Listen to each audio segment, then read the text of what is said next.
You can take a pattern and you can draw the pattern onto your fabric. You can eyeball a shape. In other words, you can just simply sew a shape, and I don't care what your shape is. In this instance, you can do whatever shape you want. In fact, you can do it however big you want it. But since I have these patterns, I'm just going to trace my pattern onto my fabric and understand that this line that I'm tracing is your cut line. It's not the line you are sewing. So I'm using this pen that I would never ever use on the front of a fabric ever, because I know I'm actually going to be cutting this away. Let me get a little closer here. So I basically just traced my pattern shape onto here. You can use whatever thread you want to. I'm using regular thread, and I'm going to do a running stitch, but I am doubling my thread. Remember, you never double your threads, but this is actually one of the times where I have chosen to double my thread, which means I have knotted both of them together. I've done that because I want it to be a more substantial line. If I don't double my thread, I would be using a back stitch. I'm not going to use a back stitch on this. I'm just going to use a running stitch. You want to keep at least no more than 1/4 of an inch away from the line that you've drawn. Keep small stitches and just do this running thread. And I've used this red thread, which I hope stands out for you a little bit and is visible. But you're just going to do this running thread all the way around, or running stitch. As you can see, because it's a knit, I'm making sure that I don't over tighten it. I'm actually pulling on it a little bit so that it maintains the stretch that the fabric has. There is buttonhole thread, and buttonhole thread is fabulous thread to use for this technique. You can use embroidery floss if you'd like. Again, this is one of the times where this sewing line is actually a part of the design. You want this sewing line to feature. So oftentimes, in fact, you're going to use maybe a contrasting color. We will look just for a minute, or consider going and looking at Alabama Channing's work. All of her work is reverse applique on knit fabrics. Now, she has started doing some different stuff, but that is what she is known for and what she sort of has specialized in. And she does some very beautiful work. She was on the American Crafts magazine cover a few years back. She has made wedding gowns using this knit fabric and using this technique to embellish the fabric. She lives in Alabama, in Florence, Alabama.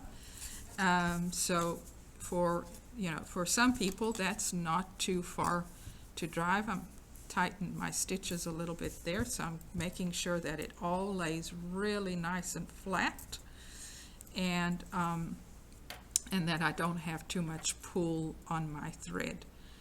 But she's got a website, she's got a location.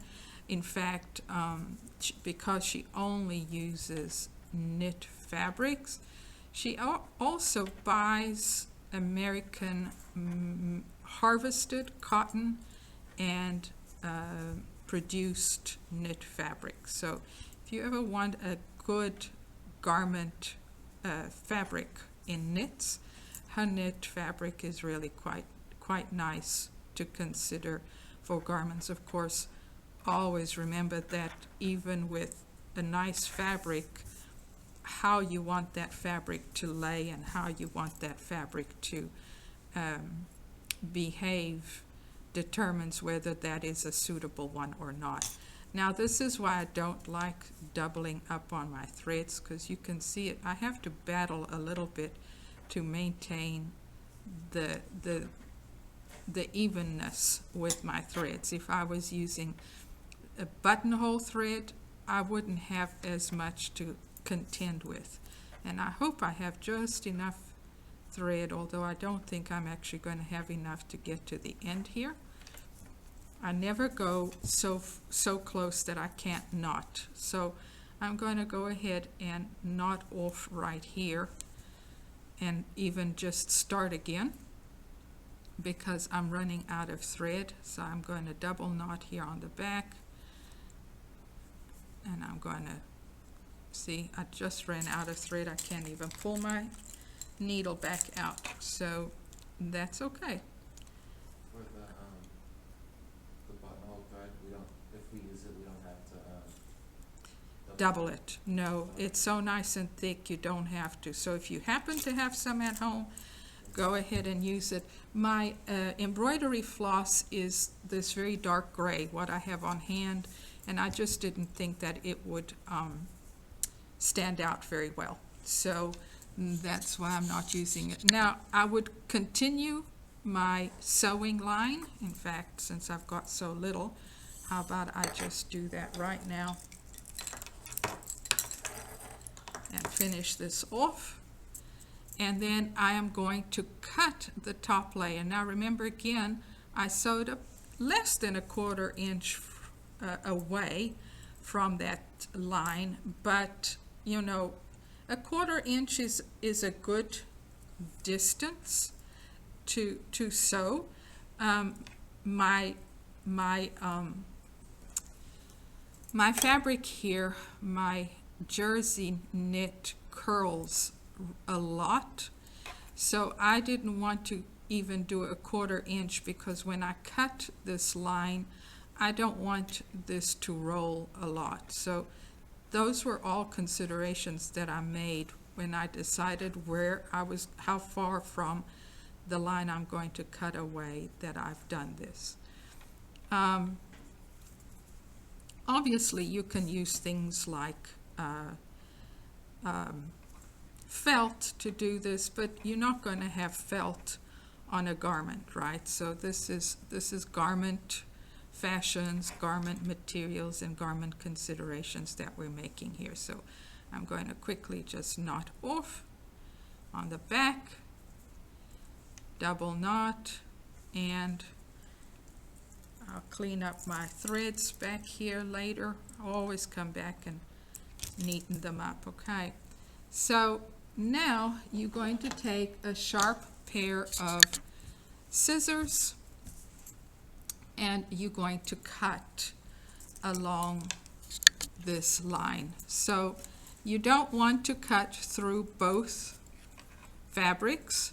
So I typically will spend a little time separating one from the other when I take my first snip.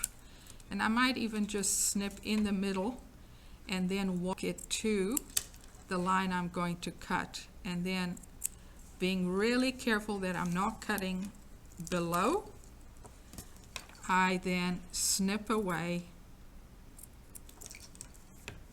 Here you have a reverse applique, raw edge on knit. And knit is wonderful because it's not going to fray. I don't have to do anything else to this. The stitching becomes a feature and the edges don't have to be finished.